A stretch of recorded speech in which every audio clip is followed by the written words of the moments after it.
चाहिए, जमीन जायदाद चाहिए। महाराज बताइए आपको क्या चाहिए?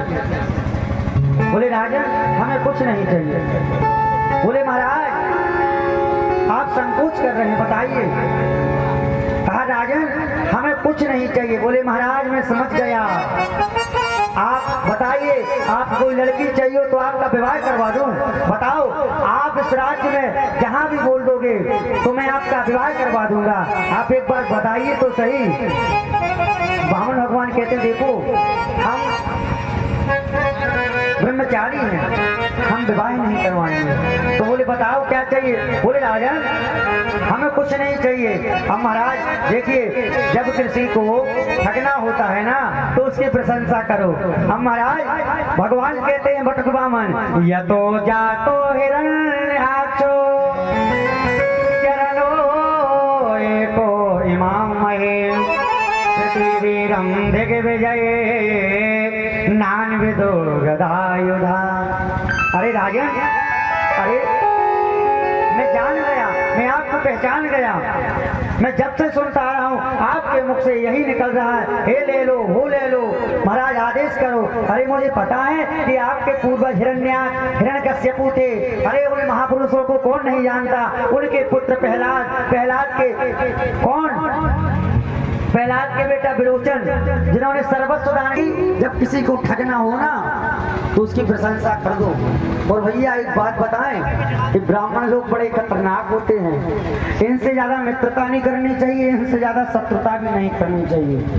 क्योंकि यदि किसी को संसार में छला है तो वो केवल ब्राह्मण में ही छला है। वो कहते हैं ना कि ब्राह्मण से परमेश्वर हारो। भगवान ने बहुत प्रशंसा की।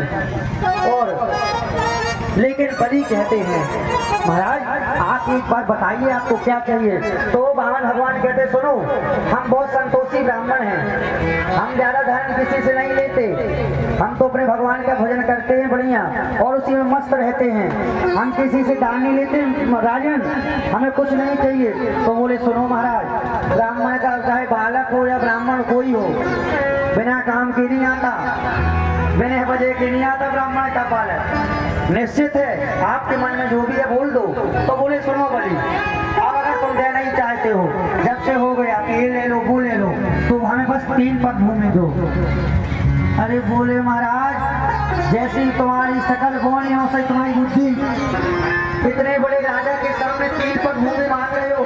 अरे महाराज हमने मौका दिया, मांग लो और क्या चाहिए। अरे भैया जिससे दान लिया जाता है ना उसकी प्रॉपर्टी देख के संपत्ति देख के मांगना चाहिए। राजा बलि से मांगने का वो 3 पग भूमि। तो वामन भगवान ने कहा सुनिए राजा हमें धन संपत्ति की आवश्यकता नहीं है, हमारा काम है भजन करना। तो आजकल अगर किसी के स्थान में किसी की भूमि में बैठ जाओ तो लोग कहते हैं महाराज कहीं कब्जा न कर लेना, तो इसलिए आपको देना है तो 3 पग भूमि दे दो बस, उतने में हमारा गुजारा चल जाएगा। बलि ने कहा ठीक है लेकिन महाराज हम तो कहते हैं अभी भी मौका है मांग लो। ये कौन सुनता रहा? शुक्राचार्य जी कहते हैं मैंने बहुत से ब्राह्मण देखे, एक से ब्राह्मण देखे परंतु ऐसा ब्राह्मण नहीं देखा। भैया आजकल लड़ाई होती है काय में, पंडित जी कहते हैं 1100 लगना है, वो यजमान कहते हैं महाराज गुंजाइश नहीं है 250 डाल लो। अब तो मैं तुम्हें कह रही तो 500 ले लो, लेकिन महाराज क्या कह रहे नहीं हमें तो 1100 चाहिए है। लेकिन बोले हमने ऐसा ब्राह्मण पहली बार देखा कि यजमान देने को तैयार है और ब्राह्मण लेने को तैयार नहीं। भैया बहुत से ब्राह्मण देखे, ऐसा ब्राह्मण नहीं देखा। मुझे तो लगता है दाल में कुछ काला है। तो भैया जो यज्ञ के ब्राह्मण होते हैं ना उन्हें हिरोता बोला जाता है। इतने में उन्होंने मंत्र पढ़ दिया इदं विष्णु विचक्रमे पदम समूढ़मस्य पार्वं सुरेश्वा। जो इदं विष्णु सुना तुरंत ध्यान लगाया। अरे बोले मैं पहचान गया, मैं जान गया, मुझे तो पहले से शक था कि ये ब्राह्मण नहीं हो सकता, ये ब्राह्मण के वेश में छलने के लिए आया है। शुक्राचार्य जी ने कहा राजन तुम सावधान हो जाओ, तुम 3 क्षण की बात करते हो, 1 चरण में सब कुछ नाप लेगा, मैंने सब देख लिया है, न ये 52 है न 53 है, ये विष्णु है। तो राजा बलि ने कहा सुनो महाराज, यदि 52 होगा तो मैंने तो दान कर ही दिया है, और अगर नारायण होंगे तो इससे बड़ा सौभाग्य क्या हो सकता है जो कोई परम ब्रह्म परमात्मा मेरे दरवाजे में आया है मांगने के लिए। और महाराज मैंने वचन दे दिया है और मैं अब झूठ नहीं बोल सकता। तो बोले सुनो बलि, ऐसी संपत्ति किस काम की? अब कह रहे हैं कि भैया यदि तुम्हारे पास 1 लाख रुपया है, ध्यान दो सभी लोग, तो 5 हिस्से बना लो 20-20 हजार के। जैसे पहला हिस्सा है वो धर्म में लगाओ, बढ़िया पुण्य करो। वो जो दूसरा हिस्सा है उसमें ऐसी चीज करो कि जब तक तुम रहो या ना रहो तुम्हारा यश नाम कीर्ति चलती रहे। तालाब मंदिर आदि बनवा दो, आपका नाम चलता रहेगा। तीसरा हिस्सा ऐसी जगह लगाओ कि पैसा लगाओ और पैसा आता रहे, मतलब व्यापार में। चौथा हिस्सा कह रहे हैं अपने ऊपर भी खर्च करो, बढ़िया गाड़ी बंगला नए कपड़े सब कुछ करो।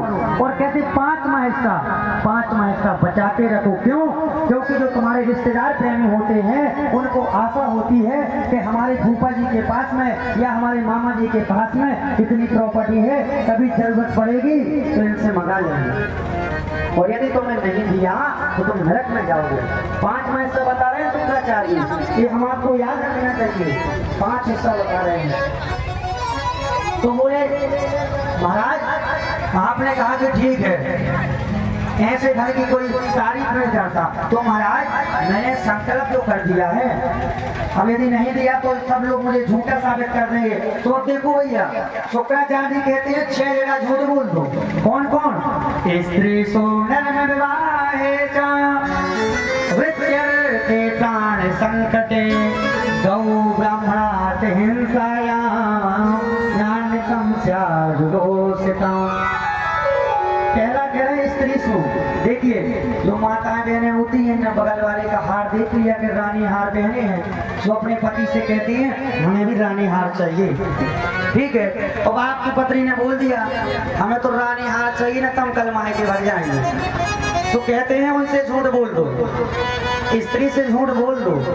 क्योंकि ऐसा बोल दो कि अरे देवी जी चिंता ना करो 1 महीने के अंदर बनवा लेंगे, ऐसा झूठ बोल दो तो कहते इसमें चल जाएगा। देखिए शुक्राचार्य जी नीति बता रहे हैं कि अपनी पत्नी को संतुष्ट करने के लिए झूठ बोल दो, पहला। दूसरा कह रहे हैं कहीं हंसी मजाक में कभी हास में हम लोग झूठ बोल रहे हैं तो उसको भी दोष नहीं लगता, 2 हो गए। तीसरा, यदि कोई कन्या है उसका विवाह नहीं हो रहा तो कहते उसके विवाह में झूठ बोल दो ताकि उसका विवाह हो जाए, उसमें भी कोई दोष नहीं है। चौथा, अपने प्राण कहीं फंस गए हो और पुलिस वाले ने पूछा कि क्यों भैया मर्डर किसने किया, और तुमने किया और तुमने बोल दिया हमने किया है, तो बिना होश के मारे जाओगे। तो वहाँ बोल दो कि हमने नहीं किया, प्राण बच जाएंगे। 5वां हिस्सा कह रहे हैं जब हमारी जीविका पर कोई संकट आ जावे, धन संपत्ति कोई छुड़ा रहा हो, वो कहते ना नानी का धन बेईमानी का धन यजमानी का धन जल्दी नहीं बचता। तो नानी की प्रॉपर्टी मिल गई और नानी के दूसरे रिश्ता लगे कि हमें मिल जाए और तुम लगे हमें मिल जाए, तो उसे कहा कि वहाँ कहते झूठ बोल दो, अपनी प्रॉपर्टी बचाने के लिए झूठ बोल दो। ये शुक्राचार्य राजा बलि से कह रहे हैं। और 6वां कहते हैं गौ और ब्राह्मण के यदि प्राण संकट में हो वहाँ तुम झूठ बोल लो, उसका कोई दोष नहीं लगेगा। अब राजा बलि कहते सुनो महाराज हमें ये पे वचन नहीं सुनना, हमने तो कह दिया हमें 3 पग भूमि देना है तो देना है। शुक्राचार्य ने कहा जा दुष्ट कहीं के श्रीहीन हो जा, श्रीहीन का श्राप दे दिया। और महाराज अब भगवान कहते देखो राजन पहले कहा था हमें कुछ ना दो, हमारा संध्या बंदन का समय हो रहा तो जा रहे हैं। अरे बोले नहीं प्रभु यहाँ से नहीं जाना, नहीं तो हमारी तो नाक ही कट जाएगी। तो महाराज हुआ क्या, भगवान ने कहा ठीक है राजन, रखो जल हाथ में। अब देखो भैया इन्होंने क्या किया, शुक्राचार्य ने अभी भी मन नहीं माना, तो कमंडल के क्षेत्र में घुस गए और राजा बड़ी डाल रहे पानी से, पानी हाथ में आया नहीं। भगवान ने कहा क्या हुआ राजन, बोले जल ही नहीं निकल रहा।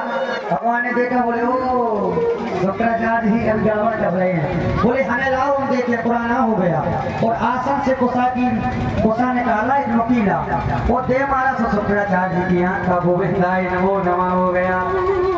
सुखदेव जी कहते राजन देख लो, कोई दे रहा है और किसी को दर्द हो रहा है, कोई दे रहा है कोई ले रहा है और तीसरे को दर्द हो रहा है। तो कहते हैं जो तीसरे लोग ऐसे आएंगे बीच में, उनकी यही दशा होगी। इसलिए भैया यदि कोई दान दे रहा हो और कोई ले रहा हो तो आप बीच में मत जाओ, क्योंकि सबसे बड़ा पाप फिर आपको ही लगता है। संकल्प पूरा हो गया। भगवान ने कहा राजन करो प्रणाम। राजन ने प्रणाम किया और फिर उन्हें विराट स्वरूप बनाया। तो एक बार में अतल वितल सुतल तरातल रसातल महातल, महाराज एक बार में सब कुछ हो गया। जैसे दूसरा चरण बढ़ाया तो भूर्भुवः स्वः महाजना तपा, बल्कि सप्तलोक के ऊपर गया। ब्रह्म कटाय में जाकर ब्रह्मांड फूट गया महाराज। वहां से ब्रह्मांड क्षेत्र से एक धारा बहने लगी और वो जाके ब्रह्मा जी के कमंडल में समा गई। कहते हैं ब्रह्मा जी के कमंडल से भी नीचे गिर गई। तो वो धारा 4 जगह बट गई, सीता, अलकनंदा, चक्षु और भद्रा। उसमें जो अलकनंदा नाम की जलधारा है वो गंधमादन पर्वत पर आकर गिरी और गौमुख से आते हुए गंगा के रूप में पूरे भारतवर्ष में परिप्लावित हो रही हैं। हम सबको स्नान करा रही हैं, पवित्र कर रही हैं पूरे भारतवर्ष में। और कहते हैं वही भगवान नारायण के चरणों से निकली तो विष्णुपदी भागीरथ लेकर आए, वही गंगा जी हैं। और कहते हैं जामवंत जी उस समय जवान थे, तो कहते हैं बलि बांधते प्रभु बाड़ो, सोतनो बरने न जाए, ओ भय धरे महादेव सात प्रतीक्षण लाए। 7 बार प्रदक्षिणा की किसने, जामवंत जी ने। अब महाराज भगवान कहते हैं राजा बलि से राजन तीसरा चरण कहाँ रखें, 2 चरण में सब कुछ नाप लिया। भगवान ने कहा बलि को बांध लो। तब बलि ने कहा महाराज सुनिए, धन बड़ा होता है कि धनवान। भगवान बोले धनवान। तो बलि ने कहा प्रभु सरकार अभी आपने मेरा धन ही तो नापा है, धनवान तो सामने खड़ा है। तो आप ये सिर हमारे सिर पर आप सची पुरंदराभ्याम नमः। कहते हैं अब जो मनवंतर आएगा इस मनवंतर के 8वें मनवंतर के इंद्र राजा बलि तुम बनोगे। तो बलि और विंध्या अभी पाताल में जाओ। तो कहते हैं पाताल में राजा बलि गए और भगवान वहीं बंध गए। बोली भक्त भक्त भगवान की जय हो। भैया भगवान के समय का समय आ गया है, आप लोग बैठे रहें। अब महाराज यहाँ पर 9वें स्कंद में सूर्यवंश की कथा आती है। तो कहते हैं भैया कि सूर्यवंश में जितने भी राजा थे सबको संतान की कमी थी, संतान की समस्या थी। सूर्यवंश में जब यज्ञ होते थे तभी संतान होती थी। कहते हैं भगवान श्रीमन नारायण के नाभि कमल से दिव्य कमल, कमल से ब्रह्मा का जन्म हुआ। ब्रह्मा के बेटा हुए मरीचि, 10 ऋषि प्रकट किए उन्होंने। तो मरीचि के बेटा कश्यप, कश्यप के बेटा विवस्वान और विवस्वान की पुत्र हुए सिद्धा देव, जिनकी सिद्धा नामक पत्नी से कोई संतान नहीं हुई। कहते हैं इनके जो आदि गुरु हैं सूर्यवंश के वो वशिष्ठ जी हैं। राजा ने प्रार्थना की कि भगवान हमें पुत्र चाहिए। तो भैया पुत्र यज्ञ करवाया। रानी चाहती थी पुत्री हो और राजा चाहते थे पुत्र हो। यज्ञ हुआ भैया। तो क्या हुआ कि ब्राह्मणों ने ऐसा मंत्र पढ़ा कि पुत्र ही होना था, लेकिन अचानक रानी ने कह दिया ब्राह्मणों हम तुम्हें बहुत सा धन देंगे अगर पुत्री हो जाएगी। तो भैया ब्राह्मणों ने मंत्र पलट दिए और फिर अंत में पुत्री हुई। राजा परेशान, राजा गुरुजी के पास गए, बोले गुरुदेव अनर्थ हो गया। बोले क्या हुआ? बोले पुत्र चाहिए था और पुत्री हो गई। बोले पुत्र चाहिए था और पुत्री हो गई। बोले कैसे हो सकता है? ब्राह्मणों के पास गए, ब्राह्मणों ने कह दिया महाराज हमारी गलती नहीं है, इन राजा और रानी में स्वयं में एकता नहीं है, वो कहते पुत्र चाहिए, वो कहते पुत्री चाहिए। तब गुरुदेव ने कहा कि अरे आप ब्राह्मणों को क्यों फंसा रहे हो, आप दोनों में एकता नहीं है, ब्राह्मणों की इसमें कोई अपराध नहीं, इनका कोई गलती नहीं है। राजा ने कहा महाराज कुछ भी हो, आप चाह लेंगे तो पुत्र ही होगा। तो कहते हैं कि भगवान की कृपा से फिर ब्राह्मणों ने ऐसा मंत्र पढ़ा कि उस बालिका का नाम था इला देवी। तो कहते पुत्री से पुत्र बना दिया ब्राह्मणों ने, वशिष्ठ जी ने, उसका नाम हुआ सुध्यम्य। इनके श्राद्धा देव मनु के 10 बेटा हुए, इक्ष्वाकु, नृग, सरयाति, दृष्ट, करुष, नरस्यंत, वृथा। और इनके यहाँ द्वादशी के दिन, द्वादशी लगने ही वाली थी कि महाराज दुर्वासा ऋषि आए। दुर्वासा ऋषि को प्रणाम किया, बोले महाराज भोजन प्रसाद कर लीजिए। बोले हमारा भी संध्या का समय हो रहा है, संध्या के बाद हम प्रसाद लगाएंगे। बोले ठीक है। यहाँ पर महाराज समय जा रहा था, द्वादशी लगने वाली थी। तो राजा अम्बरीश ने सोचा कि देखो संत आए हैं, यदि मैं प्रसाद खा लूंगा संत का अपमान होगा। तो इन्होंने क्या किया कि भगवान का चरणोदक पान कर लिया। राजा की कोई गलती नहीं थी, राजा ने चरणोदक पान ही तो किया था। दुर्वासा ऋषि आए, उन्हें पता लग गया कि इन्हें पारायण कर लिया। दुर्वासा जी को क्रोध आ गया, एक जटा उखाड़ी, कृत्या पटक दी, वो खाने के लिए दौड़ी राजा अम्बरीश को। अम्बरीश ने हाथ जोड़ ली, भगवान का ध्यान किया तो भगवान का सुदर्शन चक्र आ गया और सुदर्शन चक्र ने उस कृत्या को भस्म कर दिया। उस कृत्या को भस्म कर दिया। अब वो चक्र लग गया कहाँ? दुर्वासा जी के पीछे। दुर्वासा जी तीनों लोकों में भ्रमण करते रहे, ब्रह्मा के पास गए, कहा भैया जिसका शस्त्र उसके पास जाओ। शंकर के पास गए, बोले भैया जिसका शस्त्र उसके पास में जाओ। नारायण के पास में गए, नारायण ने कहा मैं कुछ नहीं कर सकता। तो कहते भैया क्यों नहीं कर सकते? बोले अहम भक्त पराधीनो रस्वतंत्र विभज्वजा साधुर्विगस्त हृदयो भक्तैरो भक्त जनप्रिया। कहते हम भक्त के बस में हैं। और महाराज कहा जाओ